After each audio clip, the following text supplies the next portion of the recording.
There used to be this massive, massive disparity between the games that we could play at home and the kind of technology and the quality experience you could get in the arcades. And that was always really evident when you would see like the Spectrum or the Commodore 64 adaptations, the conversions of those coin-op games. I think Operation Wharf was one that I remember. It had the gun, the graphics were actually really cool, and then you would come and play it on your 64 or your Spectrum, and it was just nothing like it. I mean, it wasn't anything like Operation Wharf in anything but name.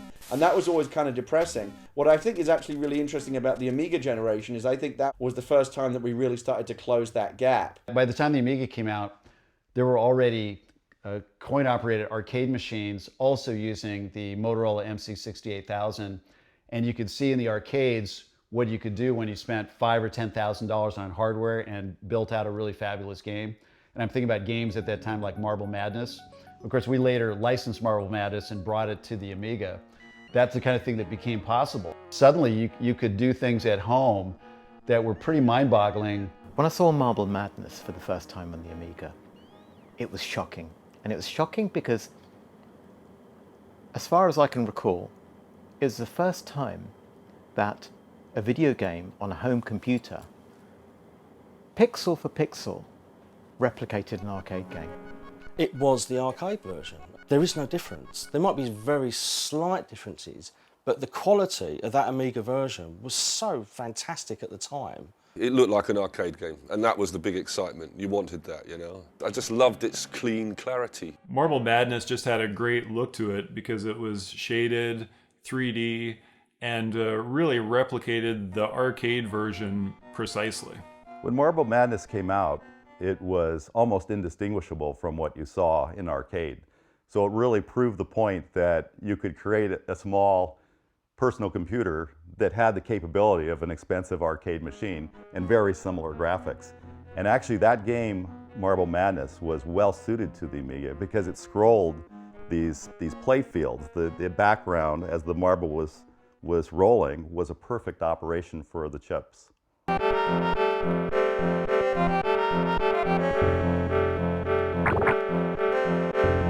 The Amiga was a radically different machine in the sense that it had these amazing abilities to do, for instance, 3D graphics and good character animation games, awesome side-scrolling games. But then along came this title called Defender of the Crown.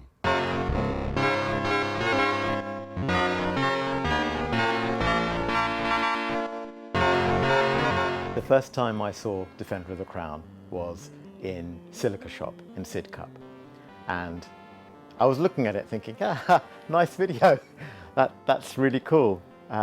When's the game coming out? No, mate, that's the game. Yeah, whatever. Just show me, will you? I had to ask the guy behind the counter to show me that it was actually running code. He said, oh, have a go. Okay. Oh my God. I still remember playing the jousting. The jousting was great. It was like you were in a movie.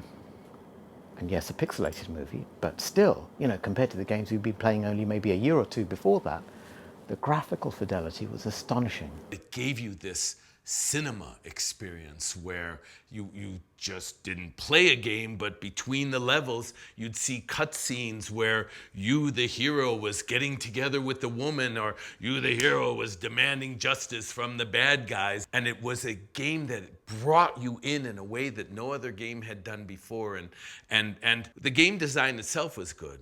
But there was this artist, Jim Sachs, who was the art lead on that project, and it was his magic that turned that game from a commonplace experience into something like no one had ever seen before. When I started doing the graphics for Defender of the Crown, the tools were extremely primitive. It was still Graphicraft and Aegis images. So I was drawing castles one dot at a time. I'd do a sketch on paper, or I'd see magazine articles about castles, and I'd have that picture and then do something like that on the screen, literally one dot at a time, and put about 5 or 6 dots together, and that forms a block of stone. And then at that point, you could clip out groups of pixels and stamp them in as brushes. So I was doing that, stone after stone after stone. Finally, you have one tower, and then draw the grass and everything growing up to that. Very time consuming. And the other people involved with the project, which was still just basically Bob Jacob and Kellen Beck, were quite dismayed when they saw how slow things were going to be going. And after about probably 2 weeks, I had drawn the first castle on a hill and turned that in, and it just blew them away, of course, just so much different than anything else that they had seen.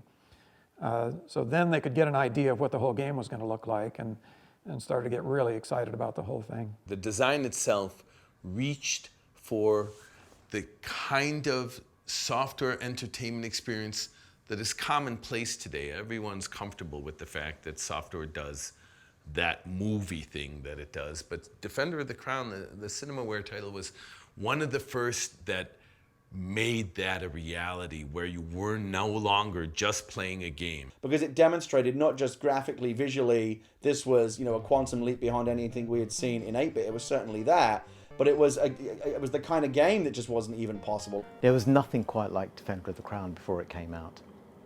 And it was definitely a signal for where video games could go. I didn't think all video games would take that route, but in terms of production values and the ability to draw in people who otherwise hadn't been interested in video games before, the idea that a video game could be a mass market activity and not just a niche, I think Defender of the Crown was, if not the first, and one of the very first to signal that.